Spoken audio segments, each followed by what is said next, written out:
Hi friends, welcome to SajishaKitchen. Daily லைஃப்பில் நம்ம கஷ்டம்னு நினைக்கிற வீட்டு வேலைகளை ரொம்பவே ஈஸியாக எப்படி செய்கிறதுன்னு தான் இன்றைக்கி டிப்ஸ் பார்க்க போகிறோம். இந்த டிப்ஸ் எல்லாம் நீங்கள் தெரிஞ்சு வச்சுக்கிட்டிங்கன்னா டென்ஷனே இல்லாமல் ரொம்பவே ஃப்ரீயாக இருக்கலாம். ஸோ இந்த வீடியோ ரொம்பவே யூஸ்ஃபுல்லாக இருக்கும். வீடியோவை ஸ்கிப் பண்ணாமல் ஃபுல்லாக பாருங்கள். வாங்க இப்போது ஃபஸ்ட்டு டிப்ஸ் பார்க்கலாம். நம்ம வீட்டில் இருக்க ஸ்விட்ச் போர்டெலாம் பார்த்தோன்னா அடிக்கடி க்ளீன் பண்ணாததுனால இந்த மாதிரி தான் கரை படிஞ்சு போயிருக்கும். அதுவும் நம்ம கிச்சனில் இருக்க ஸ்விட்ச் போர்டில் பயங்கரமாகவே டர்ட்டியாக இருக்கும். இன்றைக்கி நம்ம கிச்சனில் இருக்க ஒரே ஒரு பொருளை வச்சு எவ்வளோ கரை படிஞ்ச ஸ்விட்ச் போர்டாக இருந்தாலும் நிமிஷத்தில் புதுசு மாதிரி மாற்ற போகிறோம். அந்த பொருள் என்னன்னு பார்த்தீங்கன்னா எண்ணெய் தான். நான் இன்றைக்கி தேங்காய் எண்ணெய் எடுத்திருக்கேன். நீங்கள் எந்த குக்கிங் ஆயில் வேணாலும் யூஸ் பண்ணிக்கலாம். ஒரு டிஷ்யூவில் கொஞ்சமாக தேங்காய் எண்ணெய் எடுத்துக்கோங்க. இப்போது இந்த டிஷ்யூவை வச்சு நீங்கள் அழுக்கு படிஞ்ச ஸ்விட்ச் போர்டை தேய்ச்சி விட்டிங்கன்னா போதும். எல்லா அழுக்குமே ரொம்ப ஈஸியாக ரிமூவ் ஆகி வந்துடும். பாருங்கள், நான் டிஷ்யூ வச்சு ரப் பண்ணுற ஏரியாஸில் இருக்க அழுக்கு எல்லாமே நல்லாவே ரிமூவ் ஆகிட்டுருக்கு. இந்த மாதிரி நம்ம ஆயில் யூஸ் பண்ணி க்ளீன் பண்ணுறதுனால அந்த ஸ்விட்ச் போர்டில் மேற்கொண்டு எந்த அழுக்கும் படியாமல் இருக்கும். பாருங்கள், க்ளீன் பண்ணி முடித்ததுக்கப்புறம் ஸ்விட்ச் போர்டில் இருந்த அழுக்கு எல்லாமே இப்போ நம்ம டிஷ்யூவில் வந்துருச்சு. ஸ்விட்ச் போர்டும் பார்க்குறதுக்கு நல்லாவே ஷைனிங்காக புதுசு மாதிரி இருக்குது. உங்களுக்கு வீடியோவில் நல்லாவே தெரியும். இப்போ செகண்ட் டிப்ஸ் பார்க்கலாம். இந்த மாதிரி ஒரு சில உட்டன் கபோர்டு இல்லை டேபிள்லாம் பார்த்தீங்கன்னா இப்படி தான் தரையோடு ஒட்டி இருக்கும். ஜஸ்ட் ஒரு விரல் விடுற அளவுக்கு தான் நமக்கு இடையில கேப் இருக்கும். ஸோ இந்த டேபிளுக்கு அடியில் விளக்கமாற விட்டு கூட்ட முடியாதுங்கிறதுனால அந்த தரையெல்லாம் அப்படியே அழுக்கு படிஞ்சு போய் தான் இருக்கும். அந்த டஸ்ட்டை கூட ஈஸியாக ரிமூவ் பண்ணுறதுக்கு ஒரு சூப்பர்பான ஐடியா தான் பார்க்க போகிறோம். இந்த மாதிரி உங்கள் வீட்டில் இருக்க தோசை திருப்பியும் பழைய சாக்ஸும் எடுத்துக்கோங்க. இப்போ இந்த சாக்ஸ்குள்ளே நம்மளோட தோசை திருப்பியை இந்த மாதிரி ஃபுல்லாக இன்சர்ட் பண்ணிக்கலாம். தோசை திருப்பியை இன்சர்ட் பண்ணினதுக்கப்புறமா அந்த சாக்ஸோட எண்டை இந்த மாதிரி அந்த தோசை திருப்பியோட ஹேண்டிலில் நல்லா சுருட்டி பிடிச்சிக்கலாம். இப்போது இந்த இடத்துல அந்த சாக்ஸ் ரிமூவ் ஆகாமல் இருக்கிறதுக்காக ஒரு ரப்பர் பேண்டை நல்லா டைட்டாக போட்டு விட்டுடலாம். பாருங்கள், ரொம்பவே சிம்பிளான க்ளீனிங் ப்ரஷ் ரெடி ஆயிடுச்சு. இப்போ இதை வச்சு தான் நம்ம கபோர்டுக்கு அடியில் க்ளீன் பண்ண போகிறோம். பெரிய ஹேண்டில் இருக்கிற மாதிரி தோசை திருப்பி எடுத்துட்டிங்கன்னா உங்களால் டேபிளுக்கு உள்ளே வரைக்கும் விட்டு க்ளீன் பண்ண முடியும். இப்போ நம்ம ஹேண்டில் பிடிச்சிக்கிட்டே தோசை திருப்பியை உள்ளே விட்டோன்னா பாருங்கள், அந்த கபோர்டுக்கு அடியில் இருக்க குட்டி குட்டி குப்பை எல்லாமே இந்த மாதிரி நமக்கு வெளியில் வருது. உங்களுக்கு வீடியோ பார்க்கும்போதே தெரியும்னு நினைக்கிறேன். ஸோ இந்த மாதிரி டேபிள் உங்ககிட்ட இருந்துச்சுன்னா ஒவ்வொரு டைமும் நீங்கள் டேபிளை நகர்த்திட்டு க்ளீன் பண்ண வேண்டாம். இந்த மாதிரி ரொம்பவே ஈஸியாக ஒரு கரண்டியையும் சாக்ஸையும் வச்சு ஈஸியாகவே க்ளீன் பண்ணிவிடுங்க. பாருங்கள், அந்த கபோர்டுக்கு அடியில் இருந்த பொடி பொடி மண் எல்லாமே நம்மளோட சாக்ஸில் ஒட்டிக்கிட்டு வந்துருச்சு. வீக்லி ஒன்ஸ் இந்த மாதிரி நீங்கள் கபோர்டுக்கு அடியில் கஷ்டமே இல்லாமல் ஈஸியாக க்ளீன் பண்ணலாம். இப்போ அடுத்த டிப்ஸ் பார்க்கலாம்.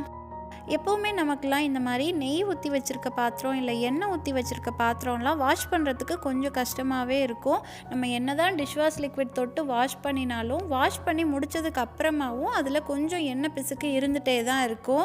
எண்ணெய் பிசுக்கான பாத்திரத்தை வாஷ் பண்ணுறதுக்கு முன்னாடி அதில் இந்த மாதிரி ஒரு ஸ்பூன் மாவு தூவி விட்டுக்கோங்க.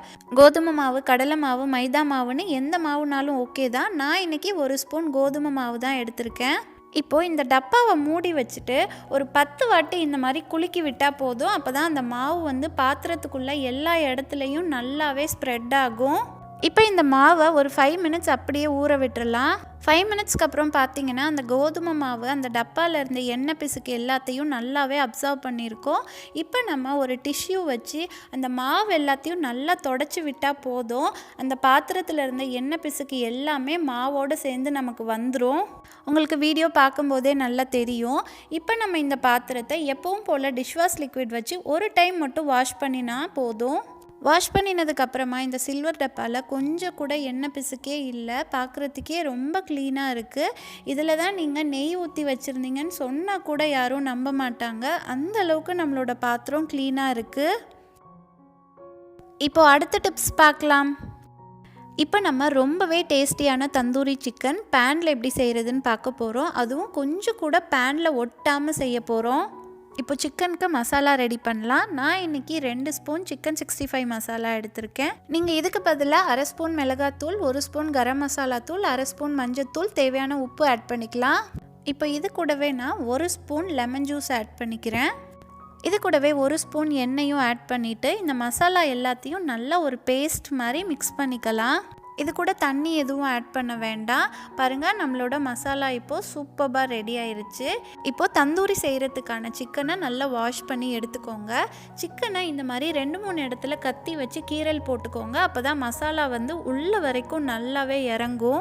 இப்போ நம்ம ரெடி பண்ணின மசாலாவை சிக்கன் மேலே நல்லா அப்ளை பண்ணிவிட்டு 20 மினிட்ஸ் அப்படியே ஊற விட்டுடலாம்.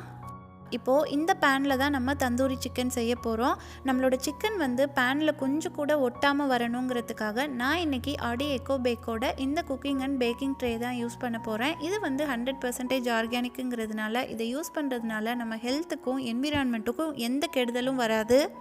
இப்போ நம்ம 2 டேபிள் ஸ்பூன் எண்ணெய் ஆட் பண்ணிவிட்டு நம்ம ஆல்ரெடி மேரினேட் பண்ணி வச்சுருக்க சிக்கனை அதில் வச்சுக்கலாம். எண்ணெயை ட்ரே ஃபுல்லாக நல்லா ஸ்ப்ரெட் பண்ணிக்கோங்க. அப்போ தான் நம்மளோட சிக்கன் வந்து நல்லா ரோஸ்ட் ஆகும். இப்போ அடுப்பை லோ டு மீடியம் ஃப்ளேமில் வச்சுட்டு ஒரு 12 மினிட்ஸ் இது அப்படியே விட்டுடலாம். சிக்கனோட ஒரு சைடு பார்த்திங்கன்னா நல்லாவே வெந்திருக்கும். ஸோ 12 மினிட்ஸ்க்கு அப்புறம் நம்ம சிக்கனை இன்னொரு சைடு இந்த மாதிரி திருப்பி போட்டுக்கலாம். பாருங்கள், நல்லாவே கோல்டன் ப்ரௌன் கலரில் மொறுன்னு ஒரு சைடு வெந்துருச்சு. இப்போது இன்னொரு சைடும் இதே மாதிரி 12 மினிட்ஸ் நம்ம ரோஸ்ட் பண்ணிக்கலாம். பாருங்கள், ரொம்பவே டேஸ்டியான தந்தூரி சிக்கன் நம்ம இப்போது பேன்லேயே ரெடி பண்ணிட்டோம். நம்மளோட பேன்லேயும் கொஞ்சம் கூட ஒட்டவே இல்லை. உங்களுக்கும் ஆடி எக்கோ பேக்கோட இந்த பேப்பர் ட்ரே வேணும்னா இந்த ப்ராடக்டோட லிங்க் நான் டிஸ்கிரிப்ஷனில் கொடுக்குறேன், செக் பண்ணி பாருங்கள். இப்போது 5th டிப்ஸ் பார்க்கலாம். ஜென்ரலாகவே லேடிஸ் கிட்ட, பர்டிகுலராக காலேஜ் போகிற கேர்ள்ஸ் கிட்டலாம் பார்த்திங்கன்னா இந்த மாதிரி கவரிங் தோடு செட்டு நிறையாவே வச்சுருப்பாங்க. அது எல்லாத்தையும் ஒரு டப்பாவில் போட்டு வச்சுருப்பாங்க. ஸோ நீங்கள் அர்ஜென்ட்டுக்கு ஏதாவது தோடு வேணும்னா அதோட செட்டை வந்து தேடுறதுக்கு கொஞ்சம் கஷ்டமாகவே இருக்கும். ஸோ ரொம்பவே சிம்பிளாக இந்த மாதிரி வாட்டர் பாட்டிலோட மூடி எடுத்துக்கோங்க. இந்த மூடியில் நீங்கள் கவரிங்தோட இந்த மாதிரி செட்டாக போட்டு ஒரு டப்பாவில் வச்சிட்டிங்கன்னா உங்களுக்கு எந்த தோடு வேணும்னாலும் ஈஸியாக எடுத்துக்கலாம். அதோட இன்னொரு பேரை தேடுறதுக்கு கஷ்டப்பட வேண்டாம். லேடிஸ் எல்லாருக்குமே இந்த டிப்ஸ் ரொம்பவே யூஸ்ஃபுல்லாக இருக்கும்னு நினைக்கிறேன். ட்ரை பண்ணி பாருங்கள். இப்போது அடுத்த டிப்ஸ் பார்க்கலாம். எப்போவுமே நம்ம இந்த மாதிரி வீட்டு சாவிக்கு 2-3 டூப்ளிகேட் சாவியும் வச்சுருப்போம். ஏதாவது ஒன்று தொலைஞ்சு போச்சுன்னா அர்ஜென்ட்டுக்கு யூஸ் பண்ணுறதுக்காக. இந்த சாவியை இன்னும் கொஞ்சம் நம்ம அடிஷ்னல் சேஃப்டியாக வைக்கிறதுக்காக ஒரு சூப்பர்பான டிப்ஸ் தான் பார்க்க போகிறோம். இந்த மாதிரி உங்கள் வீட்டில் வச்சுருக்க புது குளிக்கிற சோப் எடுத்துக்கோங்க. எந்த சோப்னாலும் ஓகே. இப்போது இந்த சோப்பில் தான் நம்ம சாவியோட அச்சு எடுக்க போகிறோம். சாவியை சோப்பு மேலே வச்சு நல்லா அமுத்தி விடுங்க. உங்களால் எந்த அளவுக்கு ப்ரெஸ் பண்ண முடியுமோ அந்த அளவுக்கு நல்லா அமுத்துனா போதும். அந்த சாவியோட அச்சு அப்படியே அந்த சோப்பில் வந்து நமக்கு பதிஞ்சிரும். பாருங்கள், நான் இப்போது சாவியை எடுத்து காட்டுறேன். அந்த சாவியோட அச்சு அப்படியே நம்மளோட சோப்பில் நல்லாவே பதிஞ்சிருக்கு. இப்போது இந்த சாவி அச்சு இருக்கிற சோப்பை நம்ம பத்திரமா இதே சோப்பு கவரில் போட்டு ஒரு சேஃபான பிளேஸில் வச்சிடலாம். இது ஜஸ்ட் ஒரு சேஃப்டிக்காகவும் ப்ரொடெக்ஷனுக்காகவும் தான். இந்த மாதிரி நம்ம செய்கிறதுனால நம்மளோட சாவி எப்படி மிஸ் ஆனாலும் திரும்பவும் நம்ம அதே மாதிரி சாவி ரெடி பண்ணுறதுக்கு யூஸ்ஃபுல்லாக இருக்கும். அது மட்டும் இல்லாமல் நிறைய பேர் வீட்டில் பார்த்தோன்னா வீட்டு சாவியை இந்த மாதிரி கதவுலேயே தொங்க விட்டுருப்பாங்க. ஸோ அது சின்ன பசங்க இருக்கிற வீடாக இருந்தால் அந்த சாவி மிஸ் ஆகிறதுக்கு நிறையவே சான்சஸ் இருக்குது. அந்த மாதிரி ஆகாமல் இருக்கிறதுக்கு ரொம்பவே சிம்பிளாக இந்த மாதிரி உங்கள் டோரில் ஒரு வால் ஹூக்கை ஸ்டிக் பண்ணி வச்சுருங்க. அதில் நீங்கள் வீட்டு சாவியை மாட்டி வச்சுருங்க. இந்த மாதிரி நீங்கள் செய்யும்போது உங்கள் வீட்டு சாவி எப்போவுமே பத்திரமா இருக்கும். அர்ஜென்ட்டுக்கு தேடணுங்கிற அவசியம் இல்லை. நான் இன்றைக்கி சொன்ன டிப்ஸில் ஏதாவது ஒன்றாவது உங்களுக்கு ரொம்பவே யூஸ்ஃபுல்லாக இருந்திருக்கும்னு நினைக்கிறேன். இந்த வீடியோ உங்களுக்கு பிடிச்சிருந்தா வீடியோவை லைக் பண்ணுங்கள், உங்கள் ஃப்ரெண்ட்ஸ் அண்ட் ஃபேமிலி மெம்பர்ஸ்க்கும் ஷேர் பண்ணுங்கள். மறக்காமல் சஜிஷா கிச்சனுக்கும் சப்ஸ்கிரைப் பண்ணிவிடுங்க. அப்போ தான் நான் போடுற புது வீடியோஸோட நோட்டிஃபிகேஷன் உடனே உங்களுக்கு வரும். இதே மாதிரி நிறைய kitchen tips, home tips and reuse ideas videos நம்மளோட சேனலில் இருக்குது. அதோட லிங்க் நான் உங்களுக்கு டிஸ்கிரிப்ஷனில் தரேன். உங்களுக்கு டைம் இருந்தால் அதையும் பார்த்து என்ஜாய் பண்ணுங்கள். இன்னும் வேறு என்னெல்லாம் டிப்ஸ் வேணுங்கிறதையும் எனக்கு கமெண்ட்ஸில் சொல்லுங்கள். நான் நெக்ஸ்ட் வீடியோவில் அப்லோட் பண்ணுறேன். இவ்வளோ நேரம் பொறுமையாக வீடியோ ஃபுல்லாக பார்த்ததுக்கு தேங்க்யூ ஃப்ரெண்ட்ஸ். அடுத்து ஒரு சூப்பர்பான வீடியோவில் மீட் பண்ணலாம். டாட்டா.